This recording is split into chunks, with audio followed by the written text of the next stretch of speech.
U.S.-Russian relations come to a head. Another murder charge in the Tecumseh cop killing and 600 pounds of pot found on an Oklahoma road. This is OU Nightly.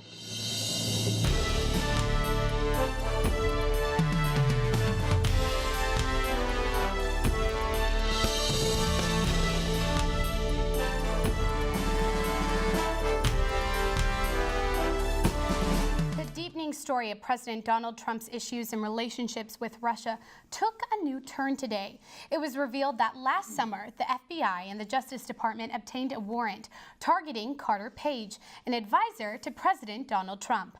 The agencies convinced a foreign intelligence surveillance court judge that there was probable cause to believe Page was acting as an agent of foreign power, that foreign power being Russia. This appears to be the clearest evidence the FBI has gathered that points to Trump advisors being in touch with Russian agents during the campaign. Page has not been accused of any crimes. U.S. Secretary of State Rex Tillerson met with his Russian counterpart, Foreign Minister Sergei Lavrov, today to discuss U.S.-Russia relations.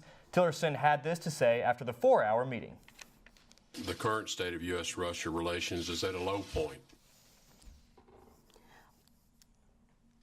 We now go to Joseph Quinton in the News Center with an in-depth look at Tillerson's trip to Russia. Joseph? Well, Sammy, a lot was said in those 4 hours to discuss U.S. relations with Russia, and the conversation revolved around Syria and the Assad regime. Russia has proven to be one of Syrian President Bashar al-Assad's biggest allies, and conversely, one of the biggest obstacles to the U.S.-Russian relationship. Our view is that the reign of the Assad family is coming to an end, and they have again brought this on themselves. And that same tension was felt in the United Nations Security Council meeting just hours ago.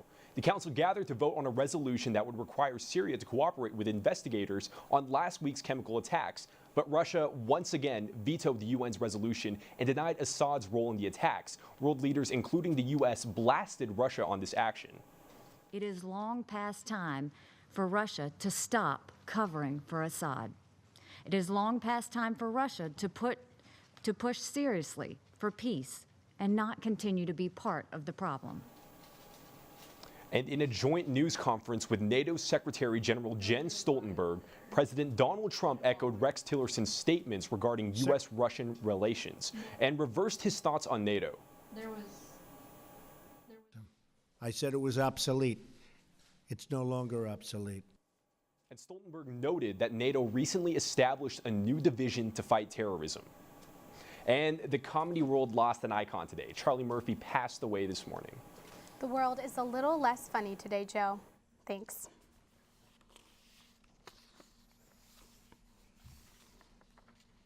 You got anything? This was the scene last month when Tecumseh police officer Justin Turney stopped a car carrying accused killer Byron Shepard. The dashcam video shows Turney questioning Shepard, who could produce no form of identification and was evading Turney's questions. It's clear that Officer Turney believes Shepard is hiding something. Then, as dispatch radios back with Shepard's true identity, the suspect makes a run for it.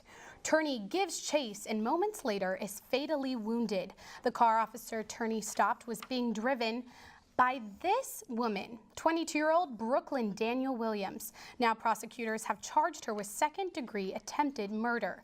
She reportedly told investigators Shepard stayed at her house and gave her meth. She reportedly knew there were warrants out for his arrest. Shepard also is in jail facing a charge of first-degree murder. The Senate committee pulled a bill that would reinstate felony drug possession crimes in Oklahoma. The committee instead approved 4 criminal justice reform measures requested by Governor Mary Fallin. Bill 1482 would have created a 1,000-foot zone around schools where drug possession would trigger a felony charge. Oklahoma voters approved changes in November that made nearly all possession charges a misdemeanor. Talk about a super-sized bust. Late last night, an OKC deputy pulled over semi-truck driver Corey Mercer along Interstate 40, but he busted him for way more than just erratic driving. The K-9 unit found 11 duffel bags containing 30 vacuum-sealed bundles of marijuana, in all 582 pounds. Mercer has been booked at the OKC jail on trafficking charges. Well, Sammy, I got up this morning and it was sunny outside, walked to class, a little but now toasty. a little cloudy outside. A little cloudy, humid. Yeah. Humid. Sawyer, can you tell us if there's any weather coming our way? Yeah, guys, so those clouds are associated with the system that we're going to be looking at moving into our area, mainly tomorrow night into early Friday morning. Now, that system is on off to the west right now, so there's some shower and thunderstorms in Amarillo, Lubbock area. But overall, across Oklahoma, we're in the 70s, upper 70s up in northeastern Oklahoma. And so coming up a little bit, we'll talk more about that small system moving in tomorrow. Pleasant temperatures, though. We're going to be above normal on the 7-day, and then we're looking at some rain in the late weekend. I'll have more on that in just a little bit. Thanks, Sawyer. A sliver of good news for Oklahoma educators. A $6,000 raise for Oklahoma public school teachers over 3 years has been approved by a state Senate committee. The only problem, lawmakers aren't quite sure how to pay for it. With schools scrambling to find ways to handle Oklahoma's current budget crisis and teacher shortage, many schools are switching to a 4-day school week. Proponents say it helps teacher recruitment, but State Superintendent Joy Hoffmeister worries about the impact on students. House Bill 1684 will require districts to submit a detailed plan before moving to a 4-day school week. The bill that we are supporting is one that requires a plan that the community can give input on and that will describe the savings a district hopes to achieve, and then we can go back and see, did that happen? The bill cleared the Education Committee Monday and is now awaiting full Senate approval. Tomorrow, our nightly team will have an in-depth story about the impact of 4-day school weeks on parents and schools. Gas prices are on the rise again. According to AAA, gas prices across the state are $2.17 on average. That's a 4-cent jump from just last week. And the national average has jumped 10 cents within the last month. Increased gas prices leave some residents unsure. Well, I just think, nobody wants to pay higher prices for gas, but in some ways it's actually a good thing for Oklahoma because that means the oil and gas industry is coming back, and Oklahoma really needs that. The increase comes partly after a drop in production from companies such as OPEC and an interruption at an oil field in Libya. Despite the increase, Oklahoma remains one of the top 10 least expensive markets. The 10 Commandments display could be coming back to OKC. A Senate bill passed yesterday allowing the statue to return to public property, even through concerns about it being unconstitutional. The Oklahoma Supreme Court ruled back in 2015 that the statue had to be removed from the state capitol because it violated the Oklahoma Constitution. And in response to the 10 Commandments bill, Hindus announced today they would seek to erect monuments with verses from ancient Sanskrit scripture Bhagavad Gita, Song of the Lord, in public buildings and on public grounds. Hindu spokesman Rajan Zed stated that awareness about other religions in Oklahoma created by such displays would help to make students well-nurtured, well-balanced, and enlightened citizens of tomorrow. Still ahead on OU Nightly, Norman loses its #1 swimming hole for the entire summer. Plus, we'll show you why your exercise wristband isn't as accurate as you may think.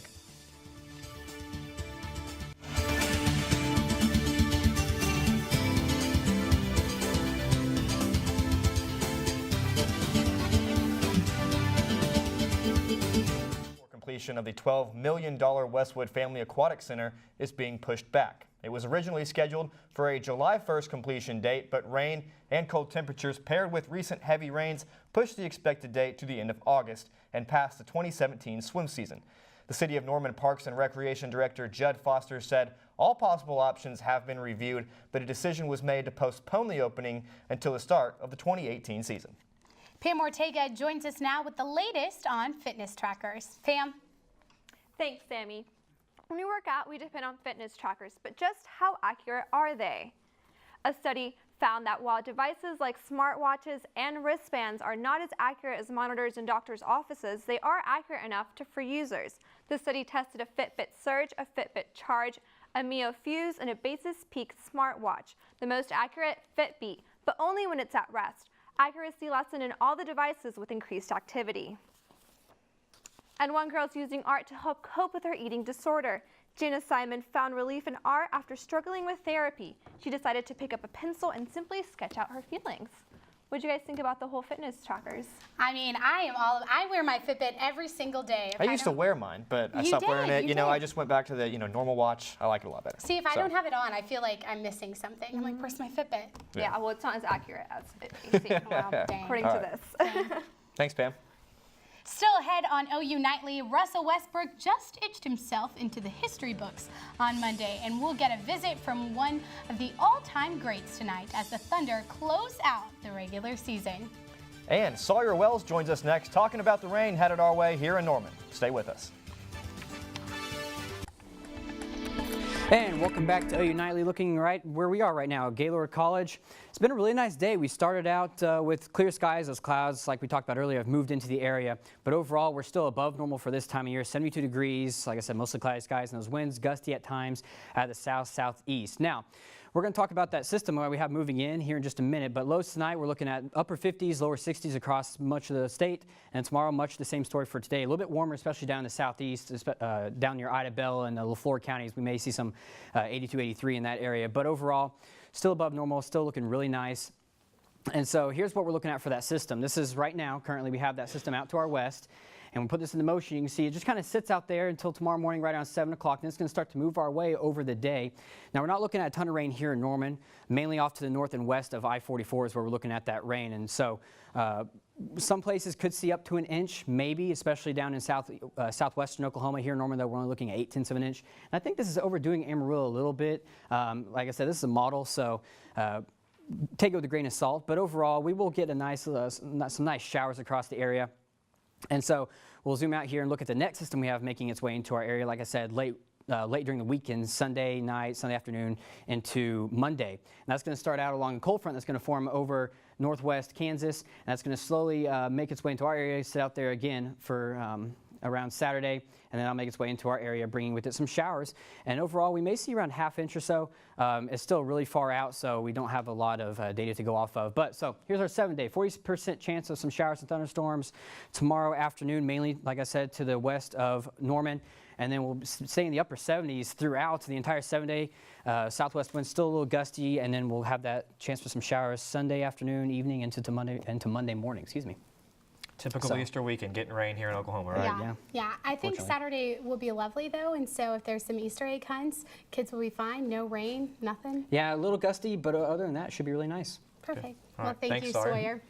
Buddy Hield had a career night last night in Sacramento as his rookie season winds down. And one local soccer team executed sports top play of the night last night. You won't want to miss it. Blakely Durham will give you all this and more right around the corner. We'll be right back. Welcome back to OU Nightly. I'm Blakely Durham. The baseball team traveled to Tulsa last night to take on in-state rival Oral Roberts. Sooners started off with a hit in the first, but the Golden Eagles struck back with a 3-run inning in the fourth, and the Sooners were never able to catch back up. They took their third loss in 4 games, dropping to the Golden Eagles 3-2. The team will head north this week to begin a 4-game series with Michigan. First game starts tomorrow afternoon at 3. The softball team earned themselves some more Big 12 awards this week.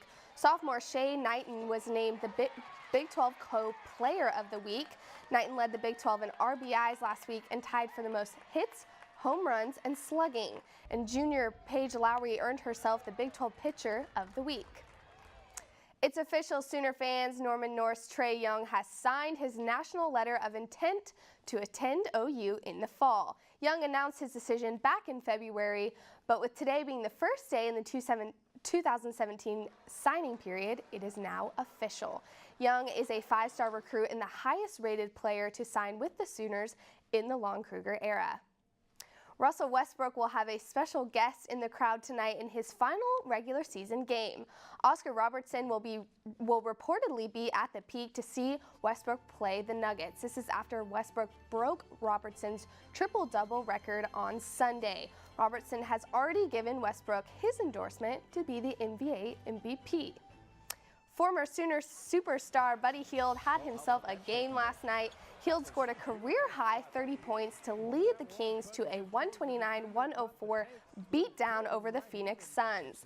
Hield was also named Rookie of the Month back in March. He finishes out his first season in the NBA Wednesday night against the Clippers.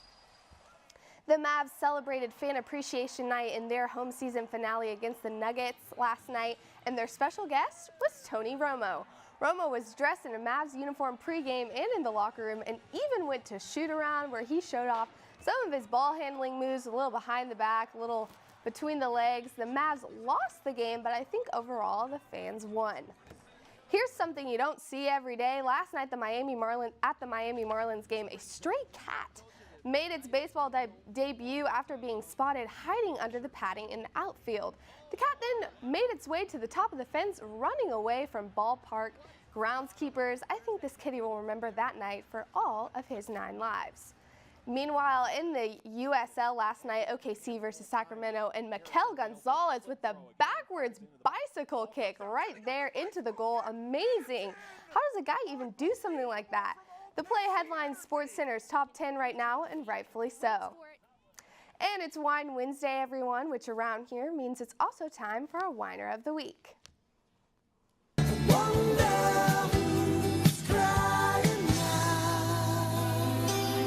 This week's winner is former Texas A&M defensive end Myles Garrett. Monday on an ESPN media tour, he refused to appear on the popular Mike and Mike show when he learned SEC Network analyst Booger McFarland was sitting in as a guest host.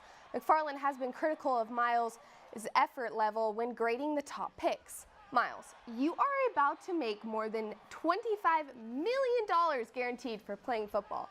You need to learn to play the media game too. So, breaking news to you guys, another whiner we have, it is reported that the city of St. Louis is now looking to sue the NFL for the relocation of the Rams team to LA. So, yeah. A full year after they played a full NFL season. Yes, exactly. So, yeah, pretty interesting with that. All right, thanks, Blakely. Still to come on OU Nightly, how one campus organization turns building cars into a nationwide competition. Our lives are better left to chance. I could have missed the pain, but I'd have had to miss. I'm Abby Green at the Update Desk. Lawmakers are calling for an investigation into policies and purchasing decisions at the Department of Veterans Affairs. Among many issues, they worry that the agency does not have the personnel to properly administer electrocardiograms. And the body of a newborn was found in a trash bin in southeast Enid. Enid police made the sad discovery Sunday afternoon. The medical examiner is currently trying to determine the mother's identity. That's all for now. Back to you in the studio. Thanks, Abby. Ever wanted to know how race cars are built? Well, there's a student group trying to do just that. OU Nightly's Matt Marks has a story on this unique organization. The Sooner Racing Team, which is comprised of engineers and business majors from freshmen to seniors, all have one thing in common. They want to build a race car. So we start by researching in the middle of the summer into late summer and researching each of our systems. We then go into design on the end of kind of the summer half into the fall. And then in early winter, we start our manufacturing process, and that continues into early spring, which then shifts into the assembly process of the car. We then shift into testing of the car and all of the systems and redesign if necessary, and then we race during the summer. They build formula racing cars that compete against other colleges around the nation and sometimes even overseas. It's a pretty quick turnaround when it comes to building these bad boys. When they race in June, they turn around riding the next week and start planning on next year's car. The team currently has 5 different sponsors who provide funding and parts to help complete the race car. Yet this is completely a student-run and student-built organization. We had a lot of people ask, did you order a set that came in and you just assembled it?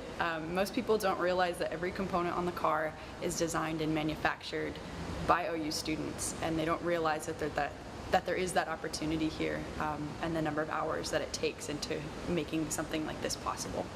When the team finishes the car come springtime, they do get to enjoy their final product.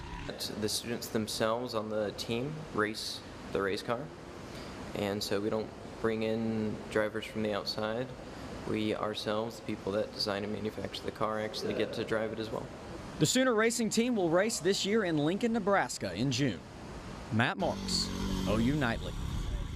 That's a pretty neat story, guys. Maybe I'll have to, get out there myself and hop in a race car. Oh, you think so? Yeah, it's all a group That'd be adventure. quite a sight. Yeah. Quite a sight. Sawyer, one last quick look at weather. Yeah, so tonight we're not going to cool down too much. By midnight we'll be in the mid-60s. Those clouds are going to keep the heat in, so we won't cool down too much tonight. How much rain can we expect for Easter? Easter, still pretty far out. I couldn't give you. I'd be wrong. It's at 40% chance there. So yeah. Some good rain, for maybe. like an Easter brunch and then a Yeah, you'll be good in the morning, afternoons when we're looking at that system moving in. All right. Good stuff. Well, thanks for watching OU Nightly, brought to you by Gaylord College at the University of Oklahoma. We'll see you back here tomorrow night, live at 4:30. Have a great evening. Good night. The day.